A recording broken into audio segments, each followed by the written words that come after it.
오늘 함께 묵상할 성경 말씀은 마태복음 19장 1절에서 12절 말씀입니다. 마태복음 19장 1절에서 12절 말씀입니다. 오늘은 8절, 9절 말씀을 읽겠습니다.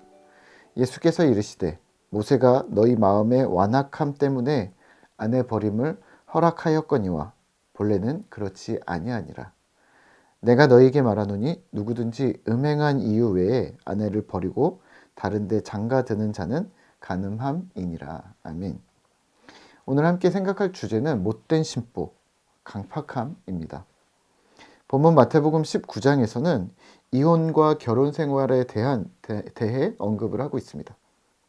우선은 우리가 본문을 묵상할 때 다분히 실수할 수 있는 부분은 지금 2023년에 우리 시대의 이혼과 2000년 전 예수님 시대의 이혼, 그리고 또 모세가 등장하는 4000년 전의 이혼이 같을 수 있을까? 같을 것인가? 라고 생각하는 것입니다. 4000년 전이면 함무라비 법전, 청동기 시대, 이집트, 파라오 이런 시대에서의 이혼인데요. 그게 오늘날의 이혼과 같은 개념으로 이해할 수 있겠는가를 우선은 다를 수 있겠구나 생각하고 묵상하셔야 합니다.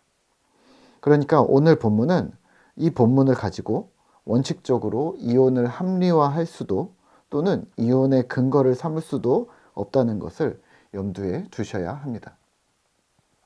바리사인들이 예수님을 시험하려고 옵니다. 테스트하는 거죠. 그리고 이혼 주제를 꺼냅니다. 3절입니다. 바리새인들이 예수께 나와 그를 시험하여 이르되 사람이 어떤 이유가 있으면 그 아내를 버리는 것이 옳으니까.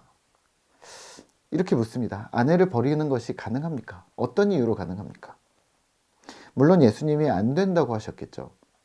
그리고 그러자 또 바리새인들이 이렇게 물었죠. 모세는 이혼하라고 이혼 증서를 쓰는 것을 허락했는데 너는 왜 안 된다고 하느냐? 당신은 선지자가 아니냐? 모세를 따르지 않는데 어떻게 선지자라고 할 수 있겠는가? 라는 논리의 공격이었습니다. 그러니까 지금 이혼을 설명하려고 하는 게 아니라 공격하기 위한 소재가 바로 이혼이었던 거죠. 하지만 예수님은 꿋꿋하게 말씀하십니다. 4절에서 6절입니다. 예수께서 대답하여 이르시되 사람을 지으신 이가 본래 그들을 남자와 여자로 지으셨고 말씀하시기를 그러므로 사람이 그 부모를 떠나서 아내에게 합하여 그 둘이 한 몸이 될지라 하신 것을 읽지 못하였느냐. 그런즉 이제 둘이 아니요 한 몸이니 그러므로 하나님이 짝 지어 주신 것을 사람이 나누지 못할지니라 하시니. 아멘. 예수님은 안 된다고 얘기하셨습니다. 하나님이 정하신 것을 사람이 나누지 못한다고 하셨습니다.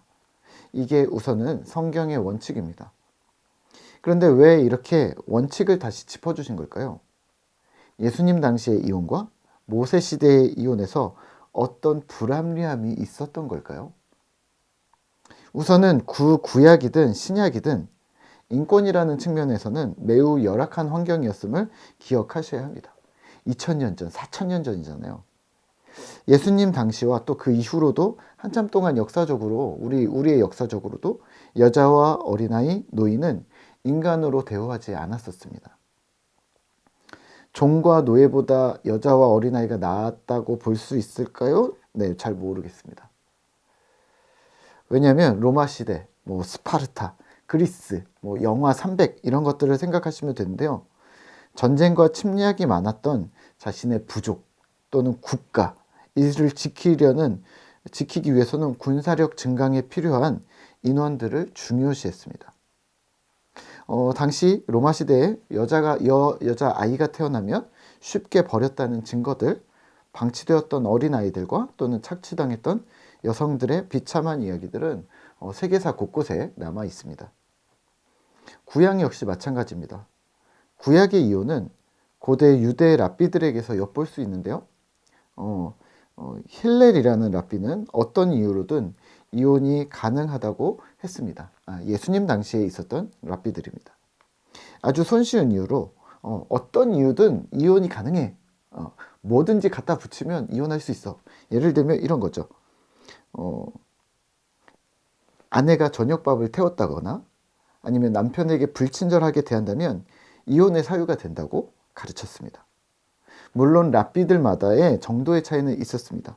보수적인 랍비는 외설이나 성적인 문란함만이 이혼의 사유라고 가르치기도 했지만, 어떤 랍비들은 이렇게 말도 안 되는 것들로 이혼이 가능하다고 가르쳤던 것이죠. 여기서 주목할 부분은 아내를 내버리는 것이 쉬운 일이었다는 겁니다. 여자나 어린아이를 버리는 것이 허락이 되었던 시대라는 겁니다. 인권이 보장되지도 않은 고대 사회에서 여성과 어린아이가 살아남는 것은, 버려진 여성과 어린아이가 살아남는다는 것은 매우 어려운 일, 거의 불가능한 일이었습니다. 때문에 모세는 이혼 증서를 써주라. 아내를 그냥 내버리지 말고 인격적으로 증서를 써주고 존중하고 대우해서 그가 그 다음의 삶을 영위할 수 있도록 증서를 써주라고 이야기를 했었습니다. 그런 취지의 이혼 증서라고 생각하셔야 합니다. 또 하나 분명 성경은 일부 일처제라고 가르치고 오늘 우리도 그렇게 살고 있는데요. 구약은 일부 일처제가 아닌 것으로 보입니다. 조금 당황할 때가 있죠, 우리가. 그래서 다윗도 그렇고 아브라함이나 모세도 그렇고 아내가 여러 명이 있었습니다. 그런데 신약 시대에는 일부 다처제가 없어 보입니다. 그러니까 일부 일처제인 것 같아 보이는 거죠. 그러면 이스라엘 문화가 바뀐 걸까요? 네, 바뀐 거지만 문제가 있었습니다. 왜냐하면 교묘하게 율법을 피했던 겁니다. 예수님 당시에도 여전히 여자를 버리는 것이 쉬웠습니다. 로마 시대였잖아요. 근데 이 사람들은 모세의 이혼 증서를 핑계대고 증서 띡 써주고 나가라고 했습니다. 그리고 뭘 했냐면 재혼했습니다. 이를 뭐라고 하냐면 연속적 일부 일처제라고 하는데요. 이런 거죠. 8년에서 10년마다 일정 기간마다 배우자를 바꾸면서 겉으로는 율법을 잘 지키는 것처럼 포장하고 결국은 일부 다처제의 속성을 유지하는 못된 방법이 있었던 거죠. 편법인 거죠. 율법을 잘 아는 똑똑한 자들이 율법의 허점을 노려서 자신들의 향락의 삶을 여전히 유지하고 있었던 거죠. 예수님 시대에는 이걸 알고 있었던 거죠. 예수님은 이를 지적하고 바로 잡습니다. 9절입니다. 내가 너희에게 말하노니 누구든지 음행한 이유 외에 아내를 버리고 다른 데 장가드는 자는 간음함이니라. 아멘. 여기서는 아내를 버리는 것뿐만 아니라 다른 데 장가듦에도 방점을 두어야 합니다. 연속적 일부 일처제입니다. 정확히 말하면 다른 데 장가들기 위해 이혼을 하는 것 안 된다 라는 말입니다.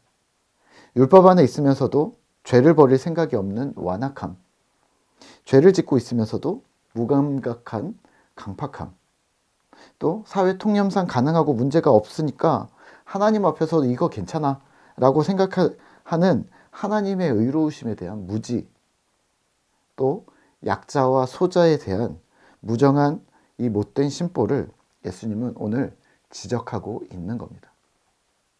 그러면 오늘 우리는 무엇을 해야 할까요? 그냥 단어마다의 사안에 집중하지 마시고 그 상황 속에서, 환경 속에서 신자로서 어떤 삶이 합당한가를 고민하셔야 합니다. 죄를 짓고 나를 변호하기 위해서 사는가? 아니면 나는 하나님 중심으로 살려고 노력하는가? 하나님이 내 삶의 주인이심을 기억하며 믿음으로 살아가는 그러한 신실한 신자 되시기를 기도합니다.